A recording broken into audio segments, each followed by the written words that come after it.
Hello, today we're going to talk about how to become a PI professional. Now, over the last few months, you may have noticed, or I guess the last year, that I've been using AI a little bit more. Well, I've thrown that out today, and I found it so frustrating and annoying to see kind of all the AI slop that's out there. Now that I'm not pregnant and I don't have a 3-month-old, I'm starting to be able to open my wings more and get more done. And so today I'm going to just tell it like it is, share with you how to become a PI professional, going through the different steps that you need to grow your career and become the expert in our field. So let's talk about step one. So step one is going to be learning some of those basics. So learning like a white belt, going out and just understanding what the field looks like. Now, what that's going to do is that's going to allow you to be knowledgeable and participate in improvement. And I go into each of these in more detail in the videos above. So if you watch this whole series, you'll get to see each of these in more detail with some suggestions of how you can actually complete these actions. Now, the next thing that you're going to want to do after you become knowledgeable is decide, is this for me? Do I want to pursue a career in process improvement?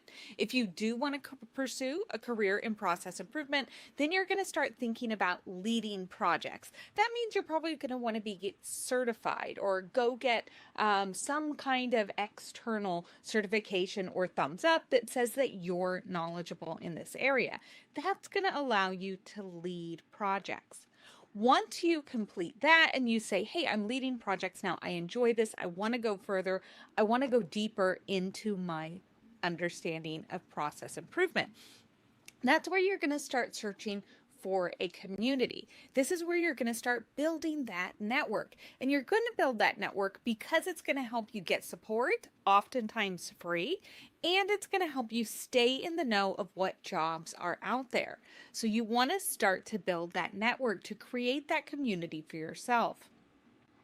After you have that community that you've developed, you're going to start learning and going deeper. So this is where you'll start to maybe read more or learn more about process improvement to really build those skills that underpin why process improvement works. So there's different books, there's podcasts, there's videos that you can go out and watch, like our series today, and learn more. So we have suggestions of where you can go out and do that if you watch that video on step 4.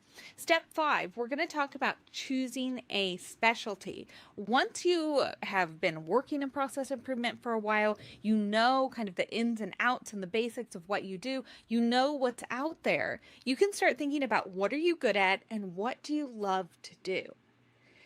And then we're going to go deeper into that so that you start to become an expert in that space. Now, step 6 is going to be the final step that we're going to talk about in your career progression as a PI professional. And in step 6, what we want to do is we want to future-proof. We want to make sure that you are going to keep your job. So in that final video on step 6, we are going to talk all about how you can future-proof your process improvement role. And so those are the 6 steps to become a process improvement professional. Join me as we go deeper into each one of these steps.